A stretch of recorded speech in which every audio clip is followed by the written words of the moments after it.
Bonjour à tous et bienvenue sur ma chaîne. Alors aujourd'hui je vais vous parler de récupération de finition ratée. Donc pour exemple je vais prendre une pièce que j'ai fait récemment, cette pièce qui est très jolie au niveau du bois et tout ce qui s'ensuit. Mais malheureusement il m'est arrivé un incident, vous le voyez ici. Lors du traitement de finition, il s'est passé quelque chose de bizarre. J'ai des teintes foncées et claires, comme si ça avait été, j'avais déposé sur un vernis, alors que c'est du bois brut, vous m'avez vu le tourner. C'est vraiment très curieux.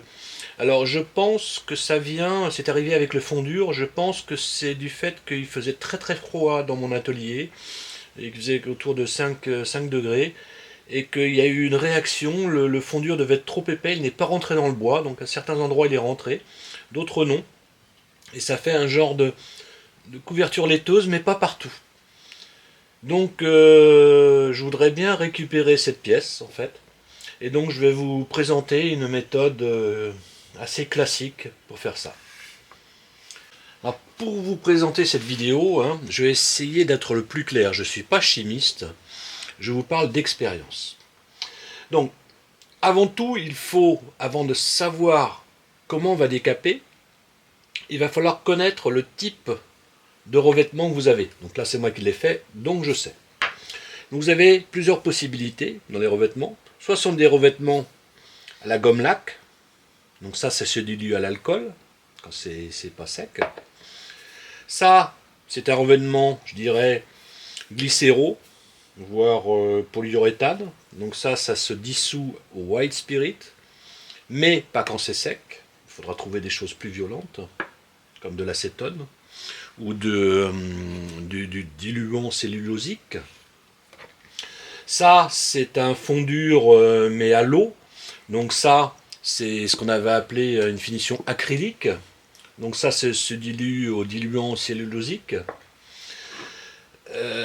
Et donc quand vous savez à peu près ce que vous avez mis, vous allez savoir quoi utiliser pour décaper. Donc je vous présente quelques choses classiques. Vous avez du bicarbonate de soude aussi, des choses comme ça. Il y a plein de systèmes. Moi je fais vraiment dans le radical. J'ai pas envie de frotter, de reponcer derrière. Donc je ne vais pas utiliser aujourd'hui des méthodes de grand-mère, voilà, même si elles fonctionnent. Mais il y a besoin de trop d'huile de coude. Alors, quelques exemples. Vous avez de l'acétone. Alors l'acétone, ça marche très bien pour tout ce qui est polyuréthane, glycéro. Le problème, c'est que ça s'évapore très vite. Donc si vous voulez faire ça sur une table ou une surface, un meuble, vous n'allez pas pouvoir, ça va s'évaporer beaucoup trop vite. Donc en général, on va utiliser des produits de ce genre mélangés dans des gels pour pas qu'ils s'évaporent. Et donc c'est des produits qui deviennent relativement vite plus chers. Alors, qu'est-ce que j'ai d'autre? Alors là, j'ai du solvapin, c'est du diluant cellulosique, c'est la même chose. C'est un mélange en fait, le diluant cellulosique, c'est un mélange d'acétone et de diluant style styrène ou autre. Donc c'est un mélange de deux, donc ça s'évapore moins vite et ça permet de décaper correctement. Qu'est-ce que j'ai d'autre? Alors là j'ai de l'alcali. Alors attention, alors l'alcali c'est super pour les peintures acryliques, mais c'est incompatible avec le bois. Pourquoi? Parce que l'alcali sert à vieillir le bois, donc il va devenir tout marron. Vous prenez un bout de châtaignier de ce genre-là, là, vous mettez de l'alcali, vous allez avoir l'impression qu'il a 100 ans. Il va être marron, il va tirer très vite vers le marron. Donc pour nous, dans notre cas, l'alcali, on ne pourra pas l'utiliser comme sur des supports non bois. Qu'est-ce que j'ai d'autre? Alors j'ai du white spirit. Alors là c'est du diluant pour peinture glycéro. Mais vous ne faites pas d'illusion, une fois qu'elle est sèche, le white spirit, vous ne diluerez pas une peinture glycéro sèche. Donc qu'est-ce qu'il va nous rester réellement? Il va nous rester deux produits. De l'acétone et du diluant cellulosique. Donc là, celui-là s'appelle solvapin, mais c'est exactement la même chose dedans. Alors, comme dans celui-là, il y a de l'acétone et un autre, ils permettent d'attaquer tout type de peinture quasiment. Donc c'est celui-là que je vais utiliser dans mon expérience. Donc les autres, je range. Donc après cette petite présentation, je vais vous donner quand même des généralités. Moi c'est bien aéré ici, il fait froid, je peux vous dire en ce moment. Ce genre de produits qui contiennent de l'acétone et d'autres produits, vous ne pouvez pas les utiliser en intérieur, c'est toxique, c'est nocif. Donc il faut impérativement être dans un lieu ouvert, très aéré. Si c'est fermé, vous avez un atelier fermé, vous sortez pour faire ça. Donc voilà, ceci étant dit, donc vous avez plusieurs méthodes. Il vous faut un récipient, l'objet à décaper, vous le voyez là, je vais vous faire un gros plan. Vous voyez les petites choses qui sont apparues là, ces traces blanches là.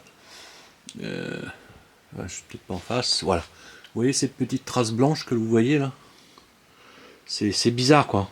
C'est vraiment bizarre. Parce qu'il n'y a aucune raison. Alors là, c'est des petites traces blanches. Là, c'est des traces de décoloration. C'est vraiment... J'ai eu un effet vraiment bizarre sur cette pièce. Donc, je sais pas. J'avoue que la cause, je sais pas. J'enlève tout et je vais utiliser un autre produit pour le finir. Donc déjà, on décale pas.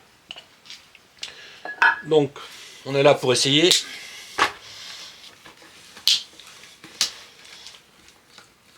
On fait ça en live. Vous pouvez essayer au départ sur un petit endroit si vous avez peur, si vous avez des doutes.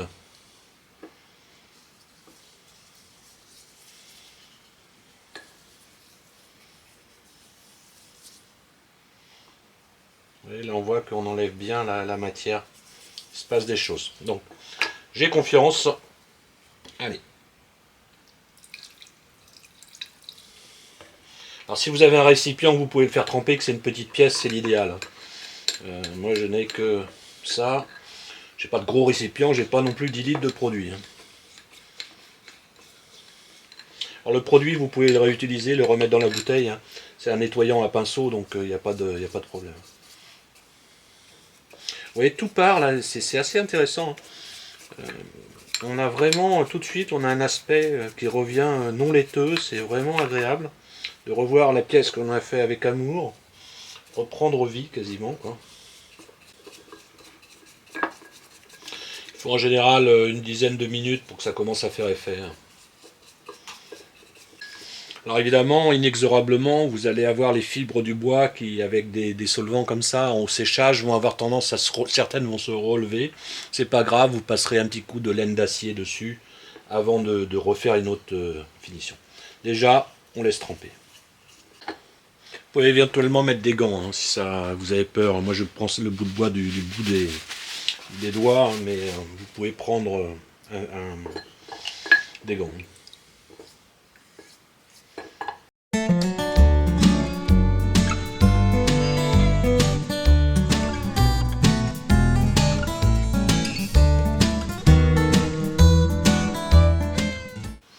Si vous trouvez que ça accroche pas assez votre pinceau, vous pouvez prendre une vieille brosse à dents et fignoler à la brosse à dents.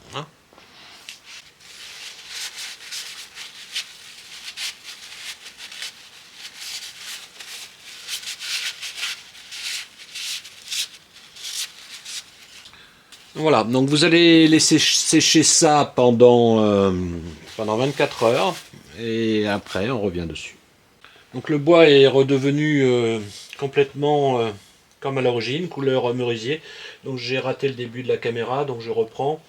Donc je repasse donc une couche d'acajou comme à l'origine, de teinte acajou. Je refais exactement la même procédure que la dernière fois, au début du moins.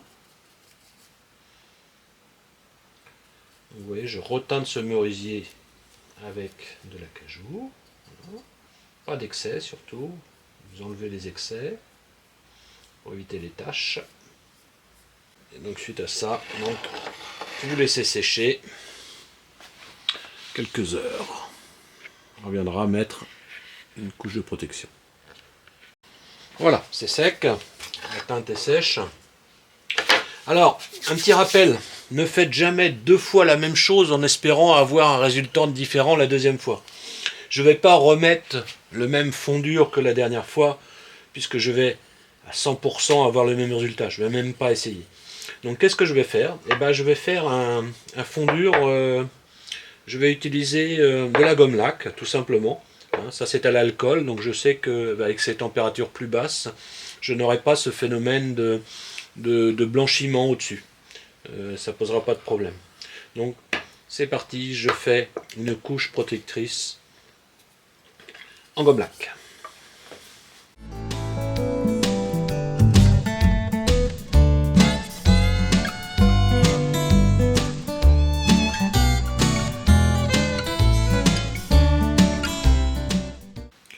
Donc voilà, vous voyez, j'ai fini ma couche de gomme laque qui va servir de fondure.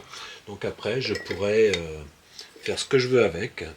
Soit je choisirais de faire de la cire, soit je finis à la gomme laque. C'est pas facile à faire au tampon avec ça, mais vous pouvez éventuellement faire une autre couche de gomme laque. Voilà. Donc voilà, j'espère que cette vidéo sur le décapage vous aura plu.